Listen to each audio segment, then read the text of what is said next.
contains 600 calories. To burn this off, you would have to run at full speed for 55 minutes. Think about that. 55 minutes of misery, sweating, and gasping for air, just to neutralize one single snack.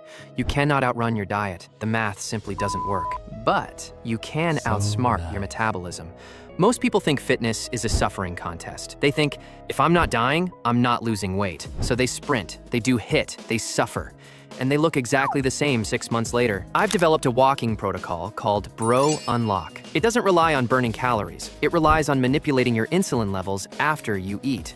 It is a biological glitch in the human metabolism that bypasses your body's defense mechanisms and melts belly fat without you ever breaking a sweat. If you give me 12 minutes, I will save you 10 years of wasted cardio. To defeat the belly, we first have to understand why it's such a jerk. Why is it that you can diet for weeks and your face looks gaunt, your arms get smaller, but that tire around your waist refuses to budge? It's not because you're lazy. It's actually a biological defense mechanism. Back in 1997, a researcher named Dr. Bouchard discovered that fat cells aren't just bags of energy. They have receptors. Think of them like light switches that tell the fat whether to stay or go.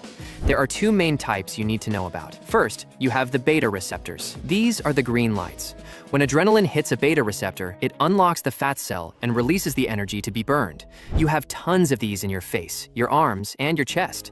That is why those areas get lean first. But then there are the alpha receptors. These are the red lights. When hormones hit these, they tell the cell to lock the doors, shut down the release of energy, and hold on to the fat for dear life. And here is the bad news. The subcutaneous fat covering your abs has a significantly higher ratio of these red light alpha receptors compared to the rest of your body. Evolution put them there to protect your vital organs from starvation. Your body wants to keep that belly fat. And here is the trap that catches almost everyone. When you do high-intensity cardio, sprinting, CrossFit, or grueling interval training, your body enters a fight or flight state. You release massive amounts of stress hormones, specifically adrenaline and cortisol. In your arms, that adrenaline hits the green light. You lose arm fat. But in your belly, that adrenaline hits the red light, and cortisol is even worse. Chronically high cortisol levels have been directly linked to increased abdominal fat storage. So, by killing yourself in the gym and stressing your body out, you are chemically signaling your belly fat to stay exactly where it is. You are literally working harder to stay fatter. So, how do we fix this? How do we turn the light from red to green? We need to move the body without stressing the body. We need to enter a specific physiological state known as the lipid oxidation zone. To understand this, imagine your body has two fuel tanks. Tank A is a small tank filled with high-octane rocket fuel. This is glycogen, or stored sugar. Your body uses this when you sprint or lift heavy weights because it burns fast and hot. Tank B is a massive oil tanker. This is your body fat. Your body prefers to use this for slow, low-intensity tasks that last a long time. A major meta-analysis in 2021 titled Slow and Steady or Hard and Fast analyzed 54 studies to settle the debate. The result? High-intensity cardio burns mostly sugar. Low-intensity cardio burns mostly fat. Your body doesn't care about your feelings. It cares about fuel efficiency.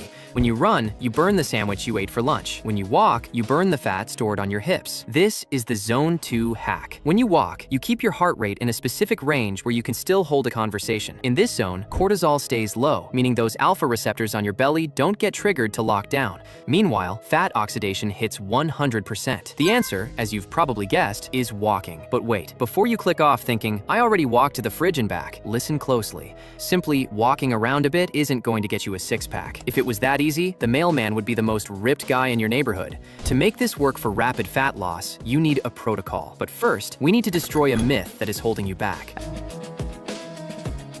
I can hear the comments already. But bro pump, running burns twice as many calories as walking. It's basic physics. Sure, on paper, running wins. A 30-minute run burns about 350 calories. A 30-minute walk burns about 150. But humans aren't spreadsheets. We are biological machines driven by hormones, specifically a hunger hormone called ghrelin. This leads us to the compensatory effect. When you do high-intensity exercise, your body senses a massive energy deficit. It panics. It spikes your hunger hormones through the roof. So, you go for a run. You burn 350 calories. You feel great. But then, an hour later, you are starving. You eat a bagel, or maybe an extra scoop of rice at dinner. That bagel is 400 calories. Congratulations, you suffered for 30 minutes just to put yourself in a 50-calorie surplus. Even worse, high-intensity cardio makes you tired. After the run, you sit on the couch. You fidget less. You take the elevator instead of the stairs. Your subconscious body tries to save energy to make up for the run. Walking does the opposite. Walking is auto-regulated. It doesn't spike